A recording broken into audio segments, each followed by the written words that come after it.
सुप्रभात बच्चों, कैसे हैं आप? आशा करती हूँ आप सभी स्वस्थ होंगे। हिंदी की कक्षा में आप सभी का स्वागत है।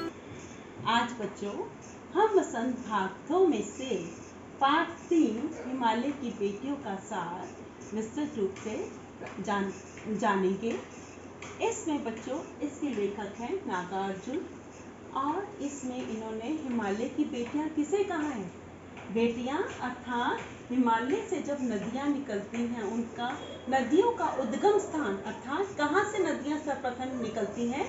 हिमालय से निकलती हैं। इसलिए लेखक नागार्जुन ने हिमालय से निकलने वाली नदियों को हिमालय की बेटियां कहा। बच्चों, यह रचना निबंधात्मक रूप में लिखी गई है। निबंधात्मक अर्थात निबंध के रूप में, क्योंकि निबंध में हम एक ही विषय का विस्तार से जानकारी देते हैं। इसी तरह से लेखक नागार्जुन ने इन नदियों को अभी विस्तार से वर्णन किया है। तो चलिए शुरू करते हैं। इसमें लेखक ने नदियों के विभिन्न रूपों का वर्णन किया है कि किस तरह से नदियां हिमालय की गोद से निकलकर समुद्र तक पहुंचने में अनेक रूप धारण करती हैं।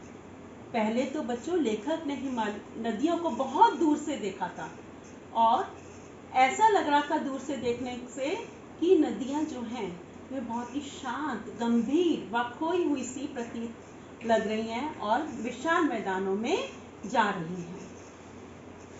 बच्चों, आगे लेखक कहता है कि नदियों में वह ऐसे डुबकी लगाता था, ऐसे लगता था जैसे कि कोई बच्चा अपनी माँ की, मासी की, नानी की या चाची की गोद में खेल रहा हो।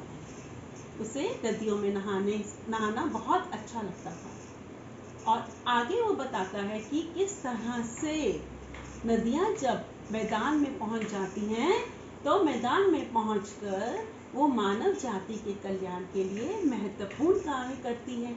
इसलिए लेखक के मन में नदियों के प्रति आदर और श्रद्धा की भावना आना तो सहज ही है। एक बार लेखक कहता है कि मुझे हिमालय यात्रा में जाने का अवसर मिला और वहां पहुंचकर उसने बच्चों नदियों का एक अलग ही रूप देखा। क्या देखा? कि नदियां जो हैं जब हिमालय से निकलती हैं तो बच्चों पतली सी रेखा से निकलती हुई जब वो विशाल मैदानों तक पहुंचती हैं तो उसका विशाल रूप धारण कर लेती हैं। और जब वह हिमालय से निकलती हैं तो बहुत ही चंचल व उत्साह में होती हैं, खूब अटकेलियां करती हैं। जैसे छोटे बच्चे खुश होते हैं ना, वैसे ही ये नदियां जब हिमालय की गोद से निकलती हैं तो बहुत ही उत्साहवर्धक होती हैं। लेकिन जैसे ही विशाल मैदान में आती हैं वैसे ही शांत और एकाग्रचित हो जाती हैं।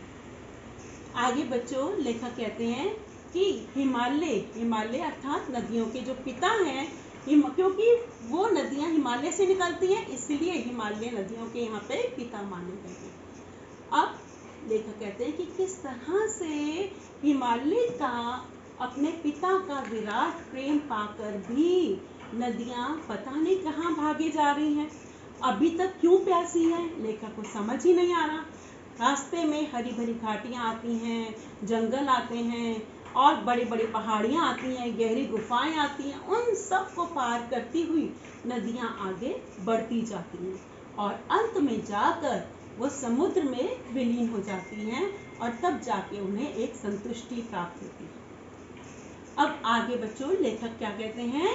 लेखक कहते हैं कि सिंधु और ब्रह्मपुत्र जैसी बड़ी महानदियों के साथ साथ रावी, यमुना, गंगा, सतलुज, झेलम, चिनाब आदि कई छोटी बड़ी नदियां ये भी हिमालय की ही बेटियां हैं।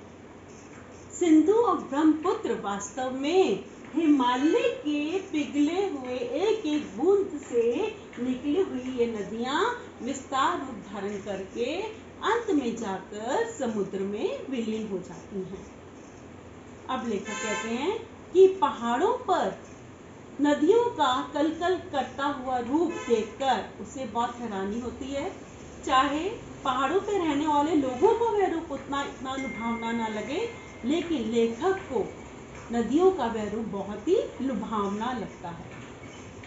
उन्होंने अंत में बताया है कि काका कालेकर, बच्चों काका कालेकर एक महान कवि थे काका कालेकर ने नदियों को माता रूप कहा है, लेकिन उससे पहले लेखक ने माता रूप से भी पहले लेखक ने नदियों को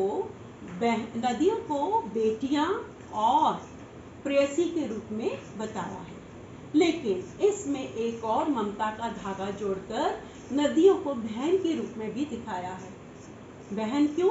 क्योंकि बेटा एक बार लेखक थोलिंग जैसे कि तिब्बत में ये जगह का नाम है, वहां पर सतलुज नदी बहती है। लेखक बहुत परेशानी में घूम रहा था, तब उसने उन परेशानी के क्षणों में उस सतलुज नदी में जाकर अपने पैरों को डुबो लिया और कुछ ही क्षणों में वो तरोताजा हो गया। उसका जो शांत मन था वो शांत हो गया। कैसे? जैसे एक बहन अपने भाई की मुश्किलों को चुटकी में ठीक कर देती। इस तरह से लेखक ने नदियों के अलग अलग रूपों का वर्णन बच्चों हमारे सामने किया। आशा करती हूँ आपको ये बात बहुत अच्छी तरह से समझ आ गई।